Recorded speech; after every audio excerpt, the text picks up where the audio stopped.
విస్తరించుచున్నప్పుడు అనుదిన పరిచర్యలో తమలోని వెధవరాండ్రులను సాగిరి. అప్పుడు 12 అపోస్తలులు తమ యొద్దకు శిష్యుల సమూహమును పిలిచి, మేము దేవుని వాక్యము బోధించుట మాని ఆహారము పంచిపెట్టుట యుక్తము కాదు. కాబట్టి సహోదరులారా, ఆత్మతోనూ జ్ఞానముతోనూ నిండుకొని మంచి పేరు పొందిన 7 మనుషులను మీలో ఏర్పరచుకొనడి. మేము వారిని ఈ పనికి నియమింతుము. అయితే మేము ప్రార్థన యందును వాక్య పరిచర్య యందును ఎడతెగక ఉందుమని చెప్పిరి.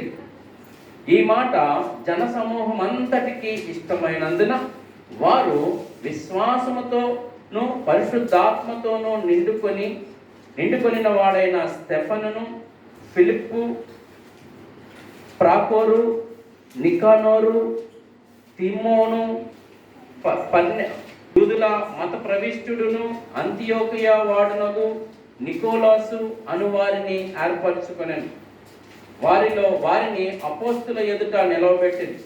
వీరు ప్రార్థన చేసి వారి మీద చేతులుంచిరి. దేవుని వాక్యం ప్రబలమై శిష్యుల సంఖ్య యెరూషలేములో బహుగా విస్తరించింది. మరియు యాజకులలో అనేకులు విశ్వాసమునకు లోబడిరి. చిన్న ప్రార్థన. పరిశుద్ధుడా, ప్రేమ కలిగిన తండ్రి, కృపగల యేసయ్య, నీకు వందనాలు, స్తుతులు, స్తోత్రాలు. నీ కృపలో చదవబడిన వాక్య భాగాన్ని దీవించి ఆశీర్వదించండి. వినువారికి వినగల చెవులను, గ్రహించగల హృదయాన్ని దయచేయండి. అలాగే నేను వాక్యం బోధిస్తుండగా నాకు మీ జ్ఞానాన్ని ఇచ్చి నడిపించి మీ నామానికి మహిమ తెచ్చుకోమని, మీ కృపలో జ్ఞాపకం చేసుకోమని, అన్ని విషయాల్లో తోడుగా ఉండమని యేసుక్రీస్తు నామంలో ప్రార్థించి పొంది ఉన్నాం మా పరమ తండ్రి. పరిశుద్ధాత్మతో నిండుకొనిన 7 మనుషుల్ని మీరు ఏం చేయాలంటే మీలో మీరు నిలవబెట్టాలి. మీలో మీరే నిలవబెట్టాలి. ఇప్పుడు ఏమనండి, అలా విస్తరిస్తూ ఉన్నారు. అంటే దగ్గర 10,000 అనుకుందాం. 10,000 సంఘంలో ఏమొచ్చింది? ఇప్పుడు 10,000 సంఘంలో ఏమయ్యిందంటే, చిన్నములలో శిష్యుల సంఖ్య విస్తరించుచున్నప్పుడు అనుదిన పరిచర్య అంటే ప్రతిరోజు జరిగే పరిచర్యలో తమలోని వెధవరాండ్రులను చిన్న చూపు చూచిరని హెబ్రీల మీద గ్రీకు భాష మాట్లాడు యూదులు సనుగుకొనిరి.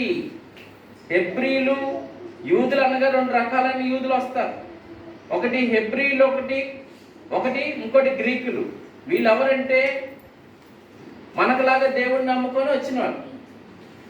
మనకులాగా మనం యూదులం కాదు, కానీ మనం అన్నిలో దేవుడిని నమ్ముకొని ఎలాగైతే వచ్చి యూదులకి లేదా ఈ క్రైస్తవులు అనబడ్డామో ఆ రకంగా అనుకున్నవారు. హెబ్రీడ్ అన్నవాడు మాత్రం ముందు నుంచి హెబ్రీడే.